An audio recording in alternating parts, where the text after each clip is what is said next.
दोस्तों, आप लोगों ने अब तक जंगल के अंदर सुना होगा कि शेर दहाड़ता है, लेकिन ये एक ऐसा शेर है जो हर मंच पे दहाड़ता है। संसद के अंदर मोदी सरकार को ललकारा है और दहाड़ा है, और इसके दहाड़ से पूरे संसद में सन्नाटा फैल गया। इस तरीके से ललकार के बात किया, वो भी सबूत के साथ। अगर आप फेसबुक पे देख रहे हैं तो पेज को फॉलो करें, यूट्यूब पे हैं तो वीडियो को लाइक करें, चैनल को सब्सक्राइब करें और बेल आइकन बटन को प्रेस करें, ताकि हम जो भी वीडियो डालेंगे तो पहला नोटिफिकेशन आपको जाएगा। अब इस न्यूज को संसद के अंदर देखते हैं किस तरीके से इमरान जी ने शेर के जैसा दहाड़ा है। नेहरू जी ने शुरू किया, इंदिरा जी ने आगे बढ़ाया और राजीव जी ने भी उसको ताकत दी, खाद पानी देने का काम किया। क्यों? संविधान के साथ खिलवाड़ करने का लहू उनके मुंह लग गया। पिछले 11 साल से नेहरू जी को कोस रहे हैं, आखिर कब तक कोसिएगा? थोड़ा पंडित नेहरू जी के बारे में पढ़िए, तब पता चले कि पंडित नेहरू की शख्सियत का नाम है। दुनिया का पहला ऐसा राजनेता जिसने अपनी जिंदगी की आजादी के लिए, देश की आजादी के लिए 3259 दिन अंग्रेजों की जेल में बिताए।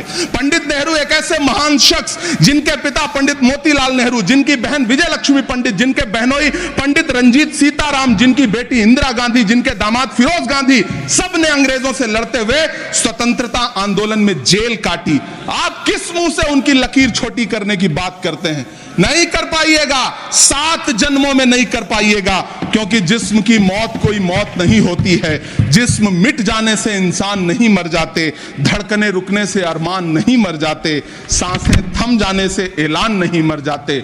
जिस्म की मौत कोई मौत नहीं होती। बहुत कम बोलने वाले डॉक्टर मनमोहन सिंह ने बहुत ज्यादा बोलने वाले प्रधानमंत्री जी को जब देश की बागडोर सौंपी थी तो $1.58 का था। इन दिनों रुपए की अहमियत गिरती है तो न तो देश की प्रतिष्ठा गिरती है, ना प्रधानमंत्री की गरिमा। जिस देश में 80 करोड़ लोगों को 5 किलो राशन के लिए कतारों में लगना पड़ता हो, उस देश में यह सरकार 12 लाख तक के टैक्स न लेने के लिए अपनी पीठ थपथपा रही है। इस सरकार का बाजार और महंगाई पर कोई नियंत्रण नहीं रह गया है। चाहे देश में लहसुन 400 रुपए किलो बिक जाए, टमाटर 100 रुपए किलो बिक जाए, प्याज का दाम सुनकर आंखों में आंसू आ जाए, लेकिन वित्त मंत्री महोदया बजट में महंगाई का मां भी नहीं बोलती हैं। आखिर कौन सी नफरत है? यह मुल्क हमारा भी है, इस मुल्क की मिट्टी में हमारा भी खून पसीना शामिल है। हमसे इतनी भी क्या नफरत? रिश्तों की ये नाजुक डोरें तोड़ी थोड़ी जाती हैं, अपनी आंखें दुखती हो तो फोड़ी थोड़ी जाती हैं। सभापति महोदय, मैं तो वित्त मंत्री जी से पूछना चाहता हूं आपके माध्यम से कि शायद आपको पता ही नहीं है कि गृहस्थी चलाने वाली एक गृहिणी की मुश्किलें क्या क्या होती हैं।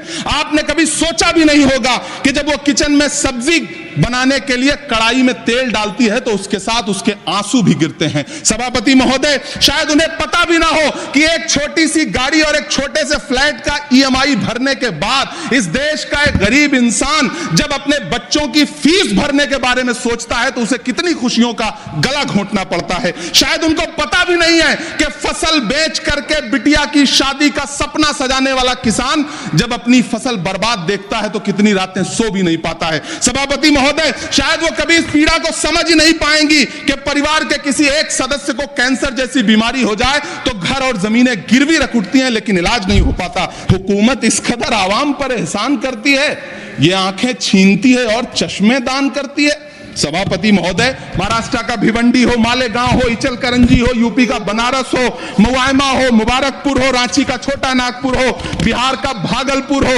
हर जगह बुनकरों की उम्मीदें तोड़ रही हैं, लेकिन इस सरकार के पास उनके लिए कुछ भी नहीं है। मुरादाबाद का पीतल उद्योग, कानपुर का चमड़ा उद्योग, सहारनपुर का लकड़ी उद्योग, फिरोजाबाद का चूड़ी उद्योग, अलीगढ़ का ताला उद्योग, सब सरकारी प्लानिंग से तबाह हो रहे हैं।